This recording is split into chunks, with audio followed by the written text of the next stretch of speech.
बिस्मिल्लाहिर्रहमानिर्रहीम। अस्सलाम वालेकुम। आप देख रहे हैं अलिफ न्यूज़ और मैं हूं आपके साथ माजिद अली। शामिल करते हैं आज की वन लाइन हेडलाइन। बरतानिया में खालिस्तान रेफरेंडम का आगाज कर दिया गया। बरतानिया में खालिस्तान रेफरेंडम के तहत इतवार के रोज वोटिंग के अमल के साथ रेफरेंडम का आगाज कर दिया गया। गैर मुल्की मीडिया की रिपोर्ट के मुताबिक भारत में सिखों की अलग रियासत के क्याम की जानिब एक और कदम। बरतानिया में खालिस्तान रेफरेंडम के तहत वोटिंग का अमल जारी है। रेफरेंडम का आगाज बरतानवी वक्त के मुताबिक इतवार की सुबह 9 बजे हुआ, जबकि भारतीय दबाव के बावजूद बरतानवी हुकूमत ने रेफरेंडम की इजाजत दी है। खालिस्तान रहनुमाओं की जानिब से कहा गया है कि बरतानवी सुप्रीम कोर्ट के हक़ में वाक़या सरकारी अमारत रेफरेंडम के लिए मुख्तस की गई है, जबकि बरतानिया की सरकारी अमारत में खालिस्तान के झंडे लहरा दिए गए हैं और लंदन में 50,000 से जायद वोटर टर्न आउट की उम्मीद है। अमरीकी और तुर्क सदर रजब तैयब एर्दोगान की G20 इजलास के मौका पर मुलाकात। इटली में G20 कॉन्फ्रेंस के मौका पर अमरीकी और तुर्क सदर रजब तैयब एर्दोगान की आहा मुलाकात हुई।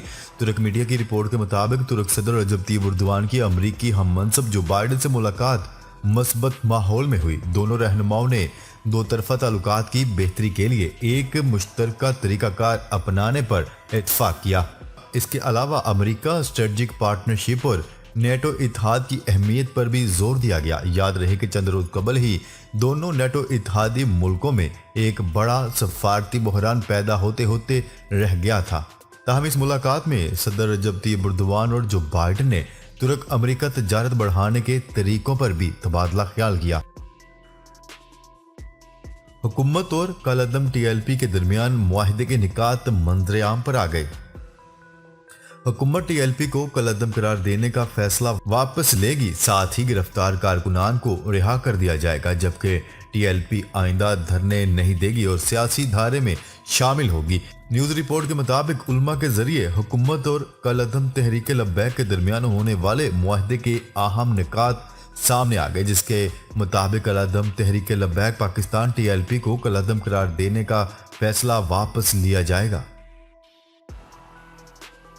सऊदी अरब की सबसे बड़ी सोने की कान आइंदा साल पैदावार शुरू कर देगी।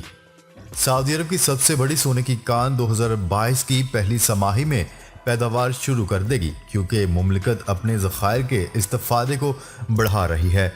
मावन के CEO अब्दुल अजीज अल हरबी ने एक इंटरव्यू में अरब न्यूज़ को बताया कि पाइपलाइन में एक मंसूबा है जो अगली छमाही में पैदावार शुरू कर देगा। ये सऊदी अरब की सबसे बड़ी सोने की कान है। अब्दुल अजीज अल हरबी का कहना है कि मुमलिकत इस वक्त सोने की 5 कानों से तकरीबन 4 लाख औंस पैदावार है, जो गुज़िश्ता 10 बरसों में तैयार की गई थी। उन्होंने कहा है कि कानकुनी के शोबे में हम जो तादाद देख रहे हैं वो काफ़ी नहीं। कम फासले की परवाजें बंद की जाएं, ग्रीन पीस का मुतालबा। ग्रीन पीस तंजीम ने मुख्तसर फासले की परवाजों को बंद कर देने का मुतालबा कर दिया। इस माहौल दोस्त तंजीम ने हवाई सफर के मुतबादल के तौर पर रेलगाड़ी के जरिए सफर करने को माहौल दोस्त करार दे दिया।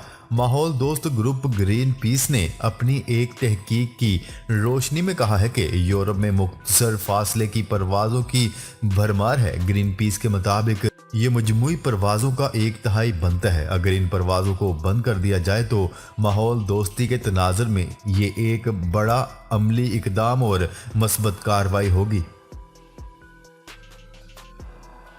अमरीकी वज़ीर ख़ारजा एंथनी ब्लिंकन का कहना है कि अमरीका की वन चाइना पॉलिसी में कोई तब्दीली नहीं हुई है, लेकिन अमरीका आबनाए ताइवान में कशीदगी बढ़ाने वाले इकदाम और ताइवान की हैसियत बदलने के एकतरफा चीनी इकदाम की सख्ती से मुखालफत करता है। इटली में G20 कॉन्फ्रेंस की साइड लाइन में चीनी हममनसब वांग ई से मुलाकात में एंथनी ब्लिंकन ने अमरीका और चीन के दरमियान जारी मुसाबकत को मुनज़्ज़म करने का इरादा जाहिर किया। अमरीकी महकमा खारजा के सीनियर हुकाम के मुताबिक अमरीकी वज़ीर खारजा का मज़ीद कहना था कि दोनों फ़रीक़ैन ने राब्तों के ज़राए खुले रखने की अहमियत पर इत्तफ़ाक़ किए हैं। अफगानिस्तान के नायब वज़ीर इत्तलात ज़बीउल्लाह मुजाहिद का कहना है कि अफगानिस्तान से लाहिक खतरात से बचने के लिए आलमी बरादरी को तालिबान को तस्लीम करना होगा। अफगानिस्तान के नायब वज़ीर इत्तलात ज़बीउल्लाह मुजाहिद ने ये बात अफगान दारुल हुकूमत काबुल में गुज़िश्ता रोज़ होने वाली प्रेस कॉन्फ्रेंस में कही। उन्होंने कहा है कि तालिबान को तस्लीम न करने पर किसी खतरे से बचाव के जिम्मेदारी नहीं ले सकेंगे। हमने अमेरिका से जंग की क्योंकि उन्होंने हमें तस्लीम नहीं किया था। ज़बीउल्लाह मुजाहिद का कहना था कि तालिबान को तस्लीम नहीं किया जाता तो अफगानिस्तान खित्ते और दुनिया के मसाइल बढ़ेंगे। तालिबान को तस्लीम करना दो तरफा ज़रूरत में आता है। उन्होंने मजीद कहा है कि तालिबान हुकूमत तस्लीम करने की आलमी बरादरी की तमाम पेशगी शराइत पूरी कर चुके हैं। तमाम ममालिक अफगानिस्तान में अपने सफारती मिशन को फाल करें। इसराइल ने फ़लस्तीन के शहर अल खलील में वाक़या तारीखी मस्जिद इब्राहिम को मुसलमानों के लिए बंद कर दिया। तुर्क खबरसा इदारे की रिपोर्ट के मुताबिक मस्जिद इब्राहिम के इमाम ने बताया है कि इसराइली फ़ौज ने यहूदियों के मजहबी त्यौहार की तकरीब के मौका पर मस्जिद में मुसलमानों के दाखिले पर 2 रोज़ के लिए पाबंदी आयद कर दी और इसमें सिर्फ यहूदियों को दाखिले की इजाज़त दी जा रही है। याद रहे कि फ़लस्तीन के तारीखी शहर अल खलील में वाक़या मस्जिद इब्राहिम मुसलमानों और यहूदियों दोनों के लिए मुक़द्दस समझी जाती है। G20 रहनुमा तारीखी कारपोरेट टैक्स मुआहदे पर मुत्फिक हो गए। दुनिया की 20 बड़ी मैशियतों के रहनुमाओं ने आलमी मुआहदे की मंजूरी दे दी, जिसके तहत बड़े कारोबारी अदारे के मुनाफा पर कम से कम 15% टैक्स लगेगा। मल्टीनेशनल कंपनियों की कम टैक्स दायरा कार के जरिए अपने मुनाफा को रीरूट करने पर यह मुआहदा किया गया है। अमेरिका की तरफ से तजवीज़ करदा टैक्स डील बाज़ाब्ता तौर पर अपनाए जाने के बाद से 2023 तक नाफज कर दिया जाएगा। G20 ग्रुप 19 ममालिक और यूरोपीय यूनियन पर मुश्तमिल है। रोम में होने वाले सरबराही इजलास में चीन के सदर शी जिनपिंग और रूस के सदर व्लादिमीर पुतिन ने वीडियो लिंक के जरिए शिरकत की।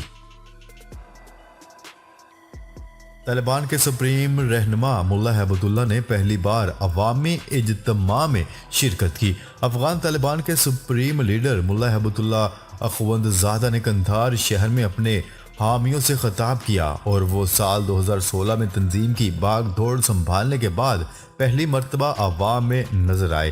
तालिबान ओहदेदारान के मुताबिक उन्होंने दारुल हकीमिया मदरसे का दौरा किया और अपने सिपाहियों और शागिर्दों से खिताब किया। इस तकरीब के लिए सिक्योरिटी इंतहाई सख्त रखी गई थी और इस सिलसिले में कोई तस्वीर या वीडियो भी मंजर आम पर नहीं आई। ताहम तालिबान के सोशल मीडिया अकाउंट्स पर 10 मिनट की ऑडियो रिकॉर्डिंग शेयर की गई है। सूडान में मार्शल लॉ के खिलाफ और जमहूरियत के हक में हजारों अफराद सड़कों पर निकल आए। गैर मुल्की खबरसा इदारे की रिपोर्ट के मुताबिक फोर्सेज ने मुजाहिरीन पर फायरिंग की, जिसमें 3 अफराद हलाक और मुतअद्दिद जख्मी हो गए।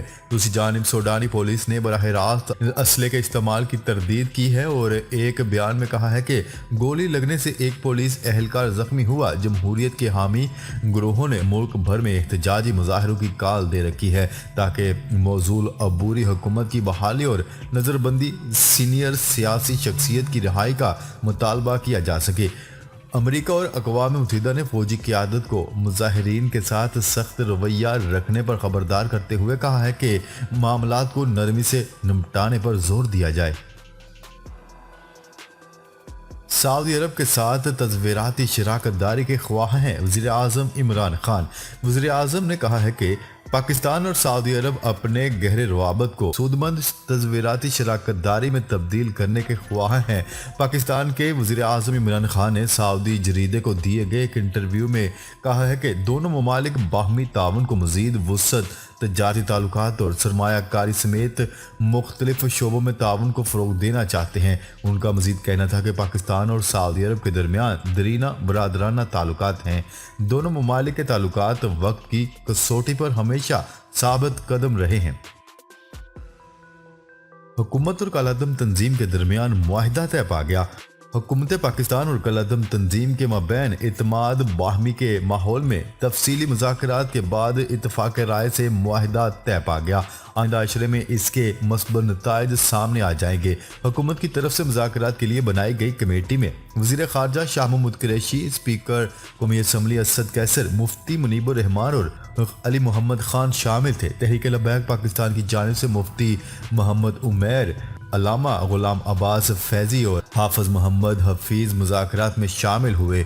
मुफ्ती मुनीबुर रहमान ने प्रेस कॉन्फ्रेंस में बताया है कि कमेटी और TLP में जो मुआहिदा तय पाया है इसको हाफिज साद रिजवी की तायद भी हासिल है। उन्होंने बताया है कि फ्रीकैन में मुज़ाकरात पुरसुकून माहौल में हुए, इसमें किसी की फतह या शिकस्त नहीं है। जी तो नाजरीन, अब तक के लिए इतना ही। मजीद खबरें लेकर बहुत जल्द आपकी खिदमत में हाजिर होंगे। तब तक के लिए अपना ख्याल रखिएगा। अल्लाह निगहबान।